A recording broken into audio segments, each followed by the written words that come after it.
स्वागत है आपका ब्रेक के बाद और अब बात करेंगे वक्फ बिल की। वक्फ संशोधन बिल अब कानून बन गया है। संसद से पास होने के बाद वक्फ संशोधन बिल को राष्ट्रपति के पास भेजा गया था, जिसे राष्ट्रपति की मंजूरी मिल गई है। राष्ट्रपति द्रौपदी मुर्मू के हस्ताक्षर के साथ ही वक्फ बिल अब कानून बन गया है। अब नए वक्फ कानून को पूरे देश में लागू किया जाएगा। कानून बना वक्फ संशोधन बिल, देश भर में लागू होगा नया कानून। वक्फ संशोधन विधेयक 2025 कानून बन गया है।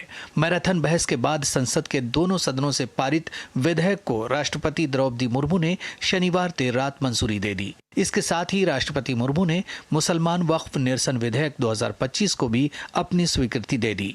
गजट अधिसूचना जारी होने के साथ ही वक्फ अधिनियम 1995 का नाम भी बदलकर unified Waqf management empowerment efficiency and development उम्मीद अधिनियम 1995 हो गया है। हालांकि कई दल और मुस्लिम संगठन अब भी इसे लेकर राजनीति से बाज नहीं आ रहे हैं। वहीं भाजपा इस कानून को मुसलमानों के हित में बता रही है। भाजपा का कहना है कि इस कानून से उन्हीं लोगों को दिक्कत है जो वक्फ की संपत्तियों पर बरसों से कब्जा जमाए बैठे हैं। नियम से चलाओ और नियम से चलना ही पड़ेगा, इस बात को वक्फ बोर्ड ने कहा है। सारी प्रॉपर्टी और पावर और पैसा, ये सारा मुस्लिम भाइयों के शिक्षा पर, स्वास्थ्य पर, उनके रोजगार पर लगेगा, इस बात की चिंता होनी चाहिए। एक बड़ा सुधार नरेंद्र मोदी जी की सरकार के द्वारा किया गया है, जिसका लाभ देश के गरीब, पसमानदा, खवातीन और बच्चों को, आर्फन को मिलेगा। वक्फ संशोधन अधिनियम को लेकर भाजपा के अल्पसंख्यक मोर्चा ने अल्पसंख्यक समाज को जागरूक करने की कमान संभाल ली है।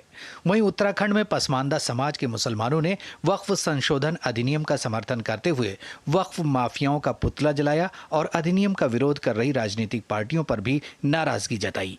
जो भ्रांतियां फैलाई जा रही है, उस भ्रांतियों को अल्पसंख्यक मोर्चे, कार्यकर्ता, समाज सेवी संस्थाएं, देश प्रेमी संस्थाएं, राष्ट्रवादी संस्थाएं दूर करके हमारी बहनों को, भाइयों को कोई गुमराह न कर पाए, इसकी व्यवस्था हम लोग करेंगे। यहाँ सबका साथ और सबका विकास की नीति चलेगी, एक तरफा नीति नहीं चलेगी। अगर एक तरफा नीति अगर मुसलमान लोग चलाएंगे, हम उनके सामने खड़े होंगे, उनके साथ आर पार की लड़ाई लड़ने का काम करेंगे।